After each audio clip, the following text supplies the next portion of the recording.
Would be doctors, good morning. How are you? Good. Would be doctors, आज एक बड़ी important बात मैंने आपसे करनी है. वुड बी डॉक्टर्स थोड़ा सा नीट 2020 के लिए पहले जो 3 मई को होना था वो 26 जुलाई को हो गया. That is due to this कोविड-19. लेकिन अभी जो 26 जुलाई को पेपर होना है तो आपके मन में कुछ ऐसा चल रहा है कि पता नहीं कि 26 जुलाई को पेपर होगा या नहीं होगा. वुड बी डॉक्टर्स, इसके बारे में मैं आपसे, ठीक है, एक आपका स्टेट ऑफ माइंड चेंज होता है कि बात एक दिमाग में चलती है कि हम किस डेट के लिए तैयारी कर रहे हैं. क्यों? रीजन भी कि आप कोई भी काम करते हो उसके लिए एक टारगेट होता है कि ये हमारा टारगेट है तो इस टारगेट को हमने इस समय पे अचीव करना है. तो मीन्स अगर आपको पता है कि 26 जुलाई को पेपर है तो आपने उस समय से उस ढंग से आप तैयारी कर रहे हो. लेकिन जब एक ऐसी बात आ जाती है सामने कि पता नहीं कि 26 जुलाई को पेपर होगा या नहीं होगा, तो एक दिमाग में अनसर्टेनिटी वाला जो माहौल है वो एक आ जाता है, नेचुरल है.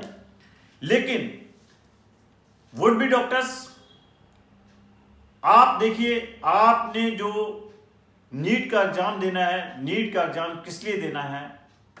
डॉक्टर बनने के लिए देना है. मैं आपको एक कंसेप्ट क्लियर करना चाहता हूं कि जब आपने डॉक्टर बनना है, एक डॉक्टर की लाइफ वो अपने लिए नहीं होती है. डॉक्टर की जिंदगी, सारी जिंदगी इस देश को और इस विश्व के लिए और इस संसार में जितने भी जीव हैं उनके लिए समर्पित होती है. डॉक्टर्स की अपनी कोई जिंदगी नहीं होती है. देखिए, आप डॉक्टर्स बन जाते हो, आपके पास आपको कोई सैलरी मिलती है, आपको फीस मिलती है, वो एक बिल्कुल सेकेंडरी बात है. लेकिन किन सर्कमस्टांसेस के अंदर, अभी तो जैसे कोविड-19 चल रहा है कि कोविड-19 में तो बहुत ही आपके लिए एक युद्ध स्तर, जो डॉक्टर्स हैं, जैसे युद्ध में एक हमारे आर्मी लड़ती है, उसी तरह डॉक्टर्स को युद्ध स्तर पर काम करना पड़ रहा है. लेकिन अगर कोविड नहीं भी है तब भी एक डॉक्टर्स को क्या है, बहुत ही ऐसी माहौल में काम करना पड़ता है कि जो कि बहुत ही डेंजरस होता है. जब आप हॉस्पिटल में काम करते हो, हॉस्पिटल में 100 तरह की इन्फेक्शन होती हैं. पेशेंट आता है, पेशेंट के पास 100 तरह की इन्फेक्शन होती हैं, उसको आप चेक करते हो. सभी तरह के आपके पास हमेशा आप खतरे में रहते हो. फिर सेकेंडली, आप जब आपने जब डॉक्टर वाली लाइन अडॉप्ट करते हो तो इस प्रोफेशन में आप, ये नहीं है कि आपने आज 4 साल पढ़ लिया, 5 साल पढ़ लिया, आपके पास आपकी स्टडी जो है खत्म हो जाएगी. मेडिसिन की जो स्टडी और रिसर्च है इसका कोई एंड नहीं है. देखो, फॉर्मली आपके पास 10 साल तो वैसे भी आपको पढ़ना ही पड़ता है. अपना पूरा कैरियर बनाने के लिए, डॉक्टर बनने के लिए आपको 10 साल तो वैसे ही पढ़ना पड़ता है. 5.5 साल आपको एमबीबीएस में लग जाते हैं, 3 साल आपको एमडी में लग जाते हैं, फिर उसके बाद आपको 3 साल डीएम में लग जाते हैं. तो मैंने तो 10 साल क्या गलत कह दिया, 12 साल का तो आपका वैसे ही ये कैरियर है. और ये नहीं है कि आपने एमबीबीएस एमडी डीएम कर लिया है, उसके बाद आपकी स्टडी खत्म हो गई है. उसके बाद भी आपको कंटिन्यूसली, अगर आपने अच्छे डॉक्टर बने रहना है तो कंटिन्यूसली स्टडी करते रहना पड़ता है. क्यों? जब आप डीएम कर लोगे उसके बाद आपके पास अपने स्टूडेंट आएंगे, उन स्टूडेंट्स के साथ आपने काम करना है. तो अब अगर आपने उन स्टूडेंट्स को कुछ सिखाना है तो आपको भी अपडेट रहना पड़ेगा. तो इसलिए बच्चों, ये सोचकर कि ये नहीं है कि यार हमारा 26 जुलाई को अब पेपर नहीं हो रहा या पता नहीं कब होगा, हम कब तक पढ़ते रहेंगे, ये बात आप दिमाग में से निकाल दो।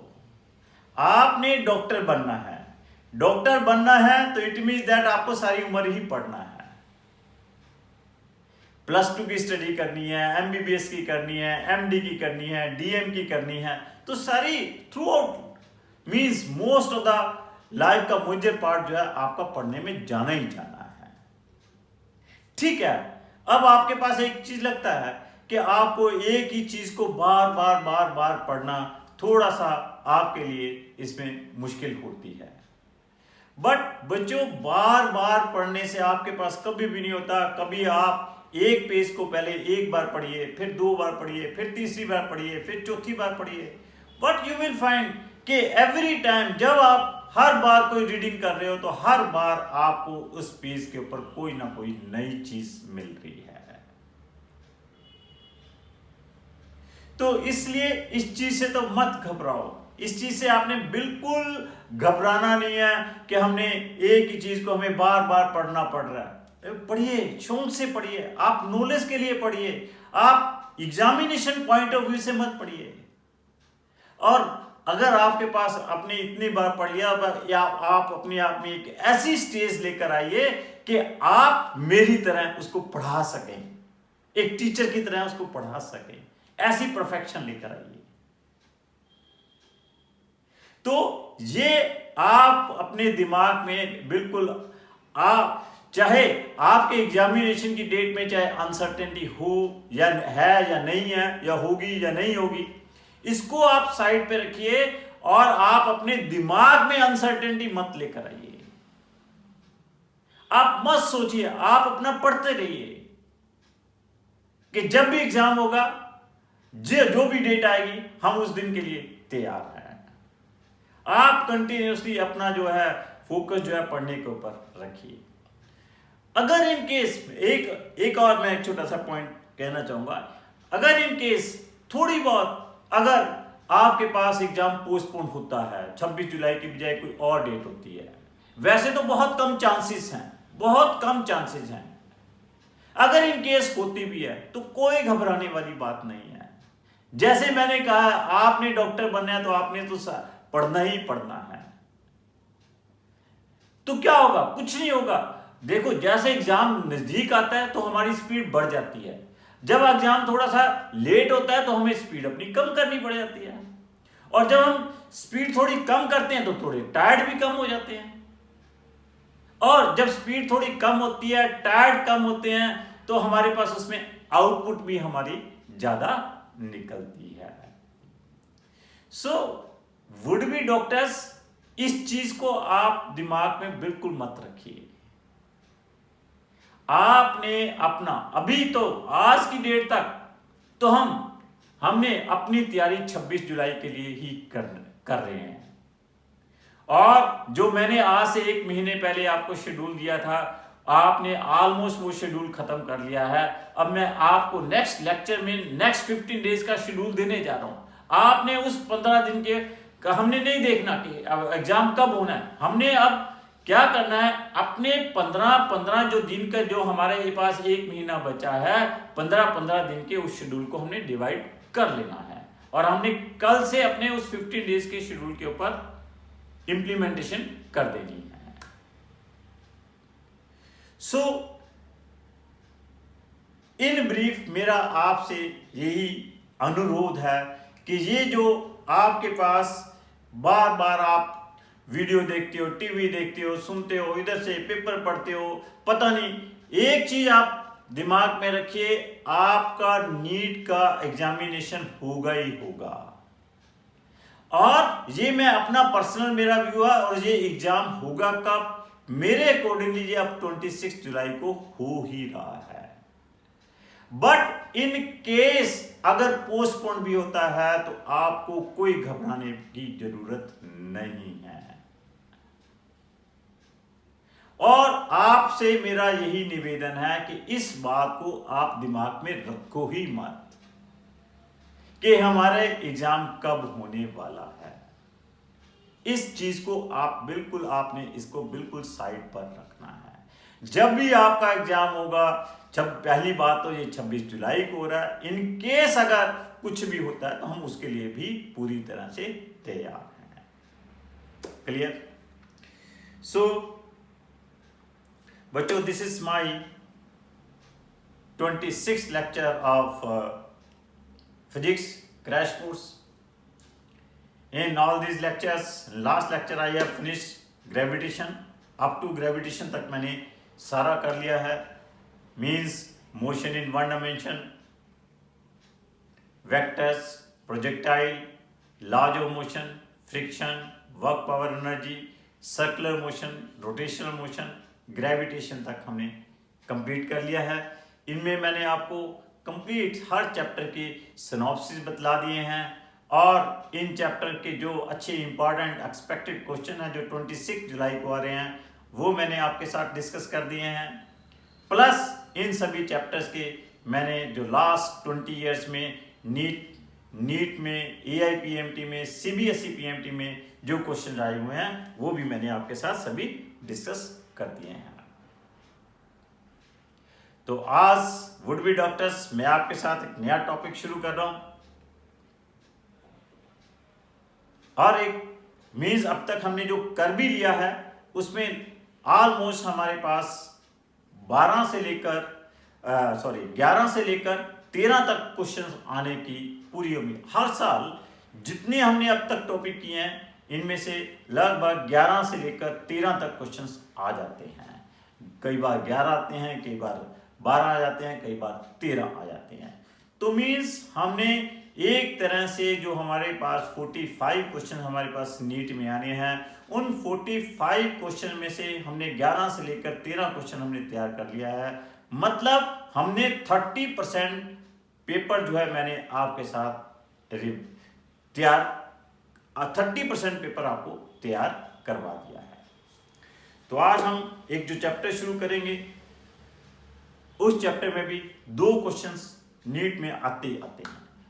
What is that chapter? The name of that chapter is simple harmonic motion.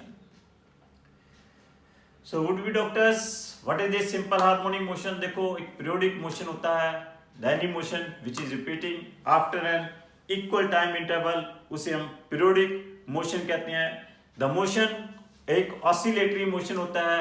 The motion periodic motion which take place about some fixed position that is called oscillatory motion. जितने भी ऑसिलेटरी मोशन है सारे के सारे periodic motion है. But it is not necessary कि जितने भी आपके पास पीरियोडिक मोशन हो वो क्या हो, ऑसिलेटरी मोशन हो. और एक ऑसिलेटरी मोशन में ही हमने एक और मोशन बनाया है. What is that? Simple harmonic motion. अगर ऑसिलेटरी मोशन में एक पार्टिकल जिसके अबाउट वो ऑसिलेट कर रहा है वहां पे उस पॉइंट के ऊपर that particle is in stable equilibrium. अगर वो पार्टिकल वहां पे स्टेबल इक्विलिब्रियम में है तो वो ऑसिलेटरी मोशन क्या बन जाता है? सिंपल हार्मोनिक मोशन बन जाता है. तो means simple harmonic motion is an oscillatory as well as periodic motion है. But what is in this simple harmonic motion कि एट जिस पॉइंट के अबाउट वो ऑसिलेट कर रहा है at that point it is in stable equilibrium. What is the meaning of equilibrium? कि वहां पे उस पॉइंट के ऊपर उसके ऊपर नेट फोर्स क्या कर दिया है? 0 कर दिया है. That is the meaning of equilibrium. Stable equilibrium means कि अगर उस पार्टिकल को वहां से डिस्प्लेस कराते हैं कि it always try to come back to its mean position. Means at that point वहां पे जो उसके ऊपर एक फोर्स एक्ट करती है वो फोर्स उसके क्या है? Directly proportional to minus of displacement होती है. So this is the condition for a simple harmonic motion कि उस जिस पॉइंट के ऊपर द पार्टिकल ऑसिलेट कर रहा है उस पॉइंट को हमने कॉल क्या किया है? That is called its mean position. और उस मीन पोजीशन के ऊपर द फोर्स है that is directly proportional to minus of displacement है. माइनस का मतलब यह है कि force and displacement they are acting in the opposite direction. Mean position से डिस्प्लेसमेंट जो है acting away from the mean position and force is acting towards the mean position. तो what is the definition of this simple harmonic motion? एक geometrical definition है simple harmonic motion की. What is this geometrical definition of this simple harmonic motion? कहते हैं अगर कोई particle circular path में constant speed के साथ मूव कर रहा है उस पार्टिकल की जो प्रोजेक्शन है along any diameter axis oscillate करती है, उस प्रोजेक्शन की ऑसिलेशन को ही हम क्या कहते हैं, सिंपल हार्मोनिक मोशन कहते हैं। सपोज एक पार्टिकल है ऐसे सर्कुलर पाथ में यूनिफॉर्म स्पीड के साथ मूव कर रहा है। The particle which is moving in the circular path with uniform speed, यहां से अपने पास ऐसे यूनिफॉर्म स्पीड में मूव कर रहा है। क्लियर? अब इस पार्टिकल की, जो पार्टिकल इस सर्कुलर पाथ में यूनिफॉर्म स्पीड के साथ मूव कर रहा है, उसकी प्रोजेक्शन, अगर ये सपोज करो ये डायमीटर एक्सिस है ए बी और ये सी क्या है, इसका सेंटर है, इस डायमीटर एक्सिस के ऊपर उसकी प्रोजेक्शन ऑसिलेट कर रही है। जो इस डायमीटर एक्सिस के ऊपर उसकी प्रोजेक्शन ऑसिलेट कर रही है उसको हम क्या कहते हैं, सिंपल हार्मोनिक मोशन कहते हैं। जो पार्टिकल सर्कुलर पाथ में मूव कर रहा है यूनिफॉर्म स्पीड के साथ, that is not A simple harmonic motion.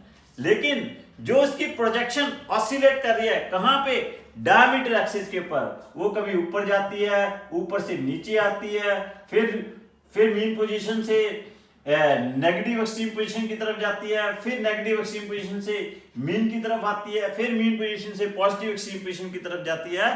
तो वो प्रोजेक्शन की ऑसिलेशन को हमने क्या कॉल किया है, oscillation of that projection is called a simple harmonic motion. Clear? तो इस सिंपल हार्मोनिक मोशन की ये इसकी क्या है, मीन पोजीशन कहलाती है, ये क्या कहलाती है, इसकी पॉजिटिव एक्सट्रीम पोजीशन कहलाती है, और ये क्या कहलाती है, इसकी नेगेटिव एक्सट्रीम पोजीशन कहलाती है। This is the negative extreme position. Clear? This is the positive extreme position, this is negative extreme position, this is the mean position. ये पॉइंट है, ये जो मीन पोजीशन है, यहां पे जो पार्टिकल ऑसिलेट कर रहा है about this mean position, here the particle is in stable equilibrium में है। यहां पे पार्टिकल स्टेबल इक्विलिब्रियम में है। और मैक्सिमम पार्टिकल कहां से कहां जा सकता है, ए पे जा सकता है और इधर बी पे आ सकता है। इसलिए हम इस ऑसिलेटरी मोशन को बाउंडेड मोशन भी कहते हैं। Why it is called bounded motion? क्योंकि it can not go beyond A, it can not go beyond B. A और बी के ये बियॉन्ड नहीं जा सकता। क्लियर?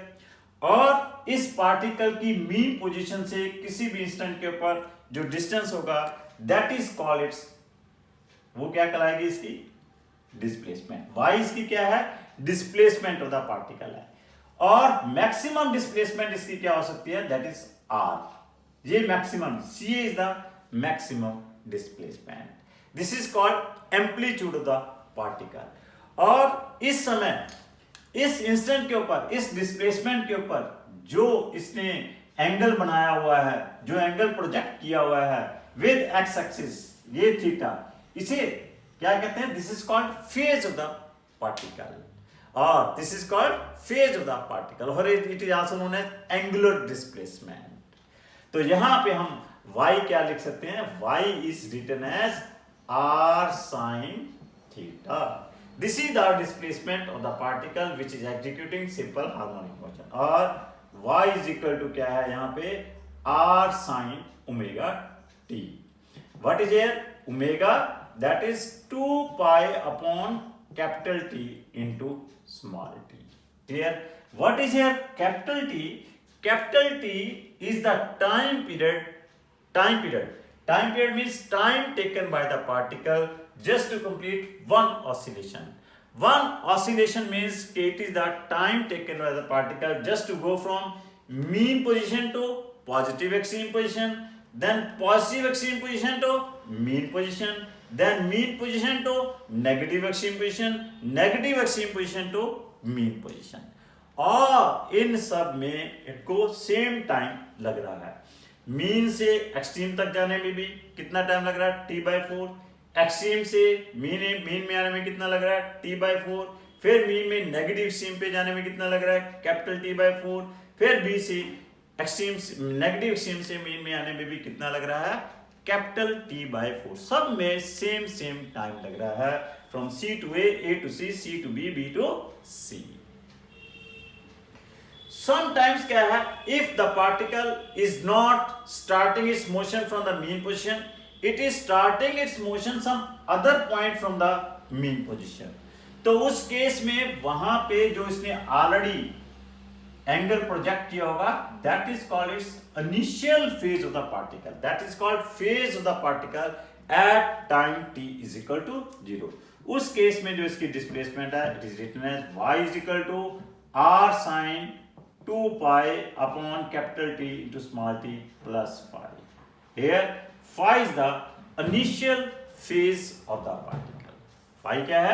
Initial phase है particle का. Means this is the phase of the particle at time t is equal to 0. For example, the particle is starting its motion from point A. तो point A से शुरू कर रहा है, t 0 है, y की वैल्यू r हो जाएगी, sin phi की वैल्यू क्या हो जाएगी? +1 हो जाएगी, phi की वैल्यू क्या हो जाएगी? 90 डिग्री हो जाएगी। तो पॉइंट ए के लिए इसका इनिशियल फेज हो जाएगा 90 डिग्री, इसीलिए इसी तरह पॉइंट बी के लिए इसका इनिशियल फेज हो जाएगा -π/2। This is very very important. Clear?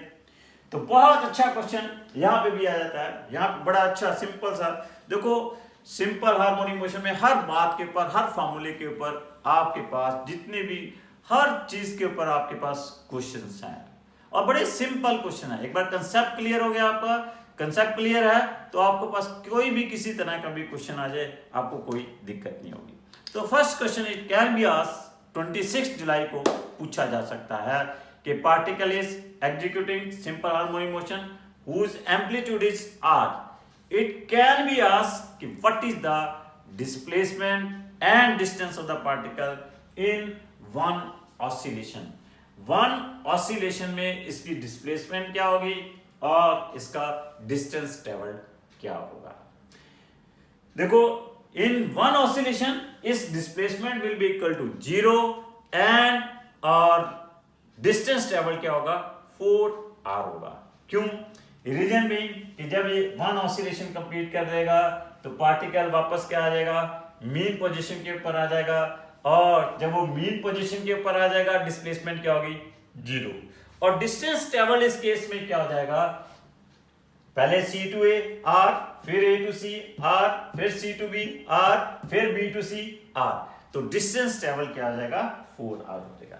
तो याद रखना है कि इन वन ऑसिलेशन इस displacement will be 0 and distance travel will be 4r। Next question which can be asked कि particle executing simple harmonic motion whose time period is capital T, क्या दिया हुआ है, whose time period is capital T, calculate the time taken by the particle just to go from, calculate the time taken by the particle to go from mean position to half of its amplitude।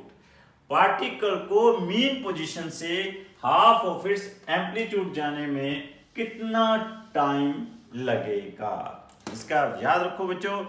Mostly क्या करते हैं, कहते हैं mean position से extreme position में जाने में कितना टाइम लगा t/4, कितना टाइम लगा t/4। तो क्या कहते हैं, तो बच्चे क्या कहते हैं कि मीन से हाफ ऑफ इट्स एम्पलीट्यूड जाने में टाइम कितना लग जाएगा t/8। No, it is a wrong answer. Reason meaning this is not a translational motion, ये पीरियोडिक मोशन है।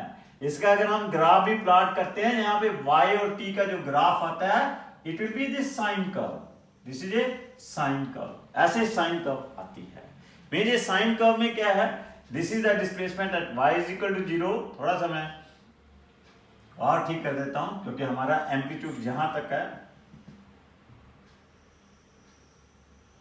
और नीचे आपके पास नेगेटिव एम्पलीट्यूड जहां तक है।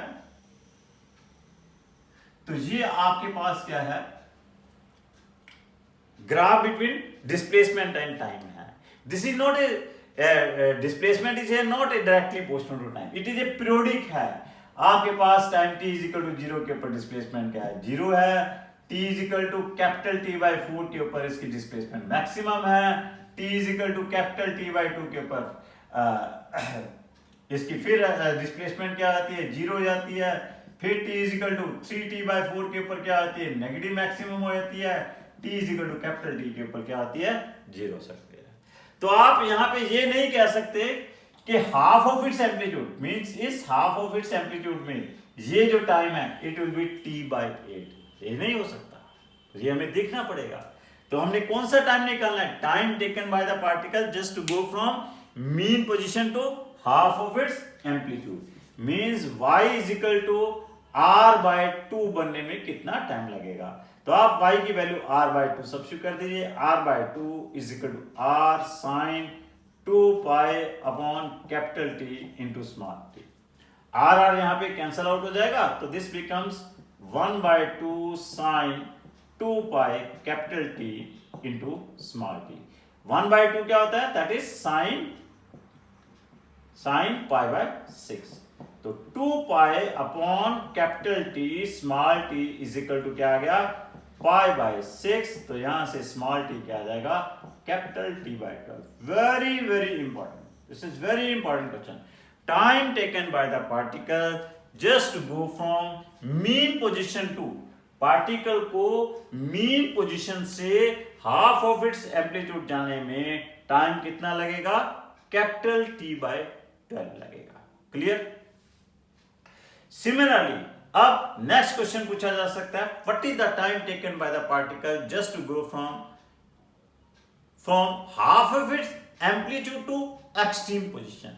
हाफ ऑफ इट्स एम्पलीट्यूड से एक्सट्रीम पोजीशन में जाने में कितना इसको टाइम लगेगा। देखिए, मीन से एक्सट्रीम में जाने में कितना टाइम लगता है? Capital T/4। मीन से हाफ ऑफ इट्स एम्पलीट्यूड आने में टाइम कितना लगता है? T/12। So half of its amplitude से एक्सट्रीम में जाने में कितना टाइम लगेगा? T/4 minus T/12 is equal to क्या होगा? T/6 होगा। It is very very important बच्चों, इसे आपने याद रखना है।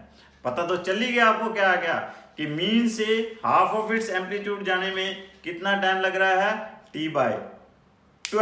हाफ ऑफ इट्स एम्पलीट्यूड से एक्सट्रीम में जाने में टाइम कितना लगेगा? T/6। सिमिलरली एक्सट्रीम से हाफ ऑफ इट्स एम्पलीट्यूड में आने में कितना टाइम लगना है? T/6। Half of its amplitude से मीन में आने में कितना टाइम लगेगा? T/12। जैसे जैसे इसको ऊपर जाने में लगेगा टाइम, वैसे वैसे इसको नीचे आने में लगेगा। This is very very important. Clear? No problem. Next आपके पास बहुत अच्छा एक क्वेश्चन है कि कहता है particle executing simple harmonic motion whose displacement is, उसकी डिस्प्लेसमेंट दी हुई है। क्या दी हुई है? Whose displacement is that is 10 sin πt। कितनी दी हुई है? 10 sin πt। क्लियर? कहता है here distance is measured in centimetre, time is measured in second, what will be the amplitude, time period, distance, displacement of the particle after 2.5 second. 2.5 second के बाद इसका distance, 2.5 second के बाद distance, displacement find out करनी है। देखो, अब पहले क्या पूछा है? पहले फर्स्ट पार्ट में क्या पूछा है? What is the amplitude. Amplitude देखो, a particle executing simple harmonic motion, याद रखो उस सिंपल हार्मोनिक मोशन में उसका एम्पलीट्यूड और टाइम पीरियड तो क्या होते हैं? कांस्टेंट होते हैं। It is very very important. A particle executing simple harmonic motion, its amplitude and time period always remains constant. Clear? तो इसको हम कंपेयर कर लेंगे y equal to r sin omega t के साथ। एम्पलीट्यूड तो क्या आ जाएगा? 10 आ जाएगा। ओमेगा क्या होगा? पाई। ओमेगा क्या है? 2 pi upon capital T that is equal to pi. तो t की वैल्यू क्या आ जाएगी? 2 सेकेंड आ जाएगी। What is here t? t is here 2 second और एम्पलीट्यूड क्या आ गया आपके पास? 10 centimetre. Clear?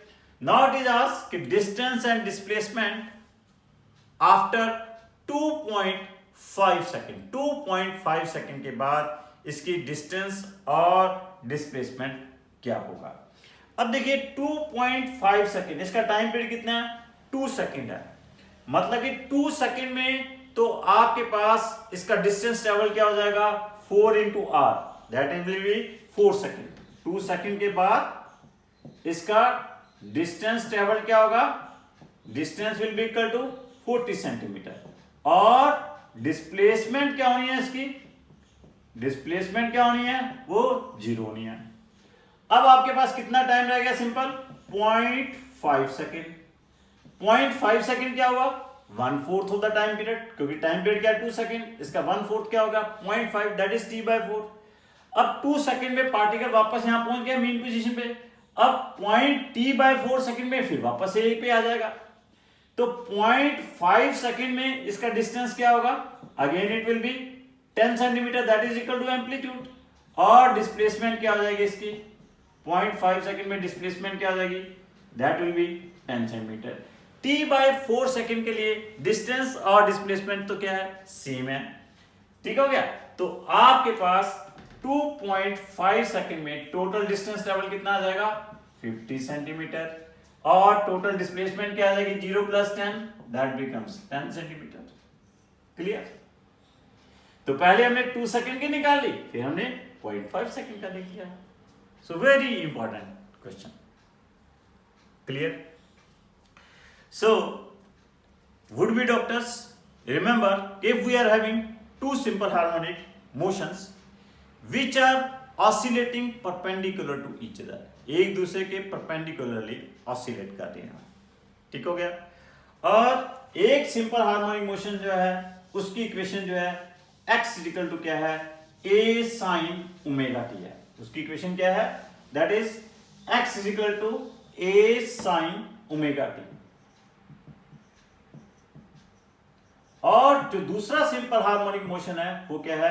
y is equal to b sin omega t plus 5। These are the two simple harmonic motions which are oscillating perpendicular to each other. Phi is the phase difference between them.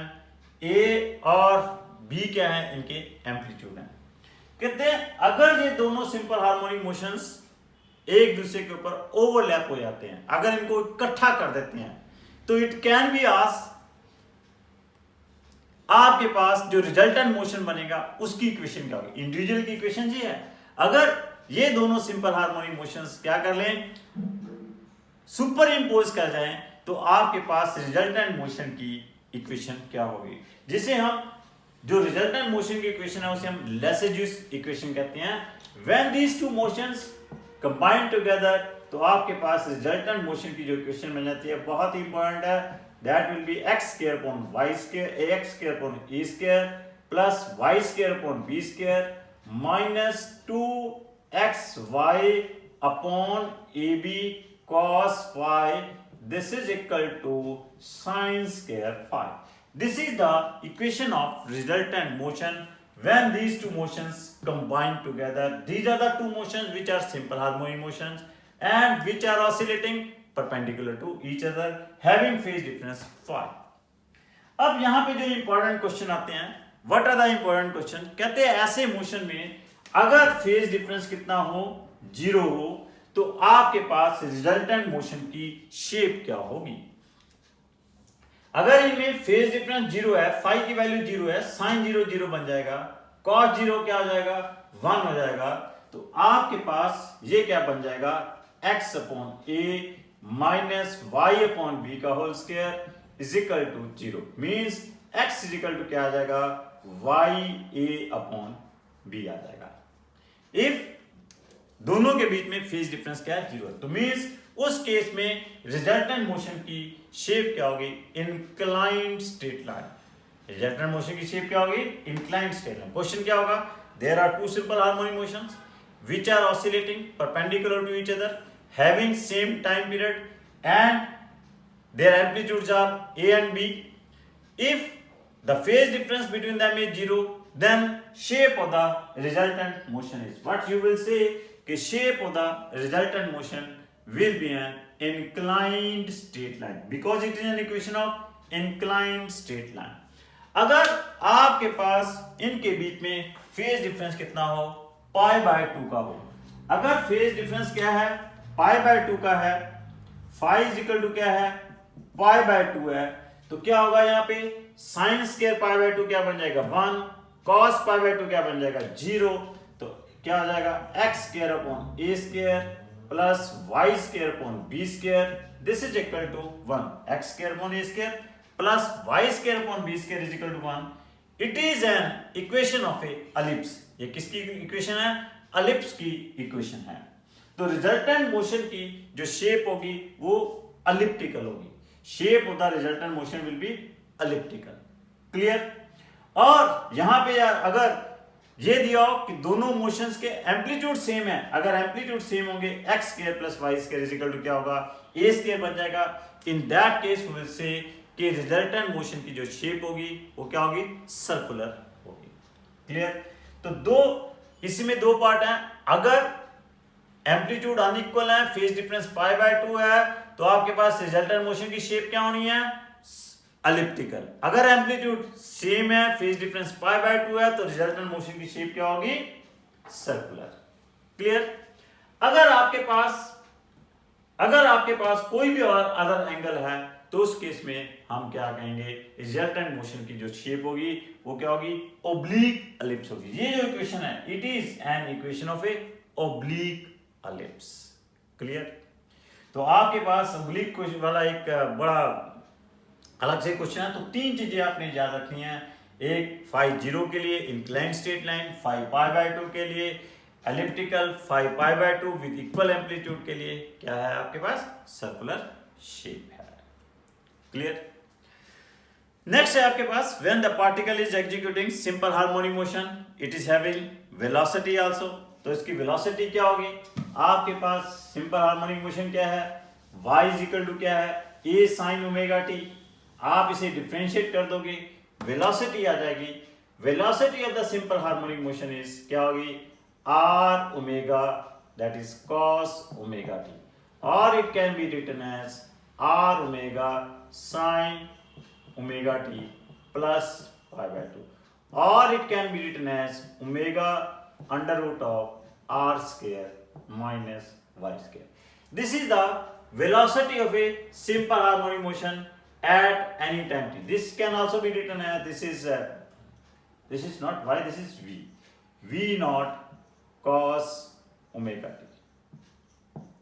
Here r omega is the maximum velocity. जैसे displacement maximum क्या थी r, तो maximum velocity क्या आ गई आपके पास v not आ गई। ठीक हो गया। तो v is equal to v naught cos omega t और r omega sin omega t plus pi by 2। This is the velocity of the particle at in terms of displacement at any displacement y, किसी भी displacement y के ऊपर velocity आ गई। अब जब particle mean position के ऊपर है, मीन पोजीशन के ऊपर है, y की वैल्यू क्या होगी, 0 होगी, वेलोसिटी की वैल्यू क्या आ जाएगी, r omega. At mean position velocity of the particle is maximum, means at mean position displacement is 0, velocity is maximum. When this particle goes to positive extreme position, जब ये positive extreme position के ऊपर चला जाएगा, y की value क्या होगी आपके पास, r हो जाएगी, y की वैल्यू r हो जाएगी, तो v की वैल्यू क्या हो जाएगी, 0 हो जाएगी। Eight extreme position velocity is minimum, eight extreme position velocity is minimum, वो 0 है मीन पोजीशन के ऊपर वेलोसिटी, तो याद रखना है। तो यहां से बड़ा क्लियर है कि जब मीन पोजीशन के ऊपर है, डिस्प्लेसमेंट 0 है, वेलोसिटी मैक्सिमम है, एट एक्सट्रीम पोजीशन के ऊपर है, तो आपके पास वहां पे वेलोसिटी क्या है, 0 है, डिस्प्लेसमेंट मैक्सिमम है। यहीं से कहते हैं कि आपके पास सिंपल हार्मोनिक मोशन में वेलोसिटी और डिस्प्लेसमेंट में फेज डिफरेंस क्या है, पाई बाय 2 है। फेज डिफरेंस का बच्चों वुड बी डॉक्टर्स क्या मतलब है कि जैसे मैंने आपको क्या कहा था कि डिस्प्लेसमेंट इक्वेशन है, जैसे मैंने लिखी थी y is equal to r sin omega t। मैंने क्या कहा था, what is this omega t, omega t is the phase of the particle. Omega t क्या है, फेज ऑफ द पार्टिकल है। याद रखो वुड बी डॉक्टर्स, ये साइन कोसाइन जितने भी जो पीरियोडिक मोशन होते हैं, इनके साथ जो एंगल होता है उस मोशन का वो क्या होता है, वो फेज होता है। उस मोशन का वो क्या होता है, फेज होता है। अब ये आपके पास डिस्प्लेसमेंट का फेज है, और ये जो आपके पास omega t plus pi by 2 किसका फेज है, ये वेलोसिटी का फेज है। तो आपके पास omega t and omega t plus pi by 2 are the phases of displacement and velocity respectively. तो इनके बीच में फेज डिफरेंस निकालना है, तो क्या आ जाएगा, omega t plus pi by 2 minus omega t that is equal to pi by 2। तो पाई बाय 2 क्या है, आपके पास फेज डिफरेंस है between the velocity and displacement. Clear? Velocity और डिस्प्लेसमेंट में फेज डिफरेंस क्या है? Pi by 2। और फेज डिफरेंस का मतलब ही क्या है कि जहां पे वेलोसिटी 0 है वहां पे डिस्प्लेसमेंट मैक्सिमम है, जहां पे वेलोसिटी मैक्सिमम है वहां पे डिस्प्लेसमेंट 0 है। तो itself it is a very good question. मैंने आपको कहा हर यहाँ पे लाइन के ऊपर क्वेश्चन है सिंपल हार्मोनिक मोशन में कि it can be asked the phase difference between the velocity and displacement is, नीचे चॉइसेस दिए हो सकते हैं 0, pi by 2, 3 pi by so and so. तो correct answer is pi by 2 इनके बीच में फेज है। अब आपके पास ये भी क्वेश्चन आ सकता है कि व्हाट इज द, जैसे डिस्प्लेसमेंट और टाइम के बीच में ग्राफ क्या है? साइन कर्व है, और वेलोसिटी और टाइम के बीच में जो ग्राफ होगा that will B A cosine curve. वो इस तरह के curve, the graph between velocity and time it will B A cosine curve. ये कोसाइन कर्व होगी। This is the graph for velocity and time. ये नीचे वाला ग्राफ किसके लिए है? That is the graph for displacement and time. वो displacement और टाइम का ग्राफ है। Clear? Similarly it can be asked कि what is the graph between velocity and displacement. Velocity और डिस्प्लेसमेंट का ग्राफ क्या होगा?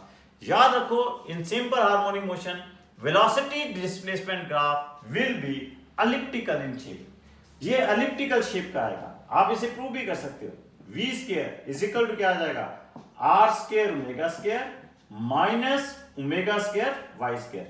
v square plus omega square y square is equal to r square omega square. और this will be v square upon r square omega square plus y square upon r square is equal to 1। ये किस चीज की equation है? It is an equation of a ellipse. ये ellipse की equation है। y square x square upon a square plus y square upon b square is equal to 1. So here we will say the graph between velocity and displacement will be elliptical in shape. तो यहां पे भी बहुत अच्छा multiple choice question पूछा जा सकता है। सिंपल सी इक्वेशन दी हो सकती है। कहता है equation of A simple harmonic motion is given v square is equal v square plus y square by 2 is equal to 1. This is equation is given. It can be asked कि what is the maximum velocity of this simple harmonic motion? Very simple. इसके साथ compare कर लेंगे। r omega square की value क्या होगी? r square omega square क्या होगा? 1। r ओमेगा क्या आ जाएगा? 1। तो maximum velocity of the particle क्या आ जाएगी? 1 मीटर पर सेकंड आ जाएगी if units are given in metre per second. It can be asked कि what is the amplitude of the particle? r square क्या आ गया? 2। r क्या आ जाएगा? √2 आ जाएगा। It can be asked what is the time period of this simple harmonic motion? r omega कितना आ गया? 1। r कितना आ गया? √2। ओमेगा क्या आ जाएगा? 1 बाय √2। तो टाइम पीरियड कितना आ जाएगा? पाई बाय √2 सेकंड इसका टाइम पीरियड आ जाएगा। सिंपल। अदरवाइज अगर आप इस स्टैंडर्ड इक्वेशन के साथ कंपेयर करके नहीं करते तो ये क्वेश्चन आपके लिए थोड़ा सा डिफिकल्ट हो सकता है। अगर आपको इस इक्वेशन की नॉलेज है और आपने इसको कंपेयर करके कर लिया तो जो मर्जी पूछ ले, मैक्सिमम वेलोसिटी पूछ ले, टाइम पीरियड पूछ ले, आपके पास एम्पलीट्यूड पूछ ले, आप फ्रैक्शन ऑफ सेकंड में ये क्वेश्चन अटेम्प्ट कर सकते हो। क्लियर? ना यहां पे एक और बड़ा अच्छा क्वेश्चन आ जाता है कि particle executing simple harmonic motion. कहता है when its displacement is y1, its velocity is v1, when its displacement is y2, its velocity is v2, what is the amplitude and time period of this simple harmonic motion? कहता है जब इसकी displacement y1 है और उसकी velocity कितनी है? v1 है, और जब इसकी डिस्प्लेसमेंट y2 है और इसकी वेलोसिटी कितनी है? v2 है। तो व्हाट इट इज आस्क्ड कि what is the time period and amplitude of this simple harmonic motion. Remember इसका जो टाइम पीरियड आएगा that is 2 pi under root of y2 square minus y1 square divided by v1 square minus v2 square. ये इसका time period आएगा और its amplitude will be equal to under root of y1 square into v2 square minus y2 square minus y2 square into v1 square divided by v2 square minus v1 square, ये इसका क्या होगा, amplitude होगा। बहुत ही important formula, इसके ऊपर questions आ भी चुके हैं, इनको आप याद रखना। आए कैसे ये, हाउ इट कम्स, आपके पास इक्वेशन है डिस्प्लेसमेंट ऑफ द पार्टिकल है velocity of the particle at any displacement y क्या है, v is equal to omega under root of r square minus y square. तो आप मैंने आपको कहा है कि when a particle is executing simple harmonic motion, omega और आर इसका क्या रहता है, कांस्टेंट रहता है। तो पहले इक्वेशन क्या बन जाएगी, v1 is equal to omega under root of r square minus y1 square.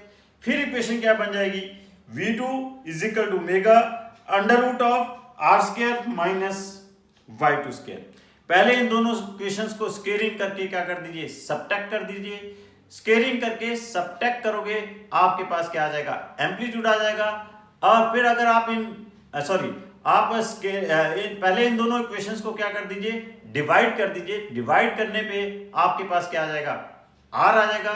फिर स्क्वेयरिंग करके आपके पास इनको सबट्रैक्ट कर दीजिए, तो आपके पास ये टाइम पीरियड की वैल्यू सॉल्व हो जाएगी। फिर एक बार मैं रिपीट कर देता हूं कि आपके पास दो इक्वेशनें बन गई, v1 is equal to omega under root of r square minus y1 square, v2 is equal to omega under root of r square minus y2 square. Squaring and subtracting them, time period calculate हो जाएगा, और just dividing them आपके पास amplitude calculate हो जाएगा।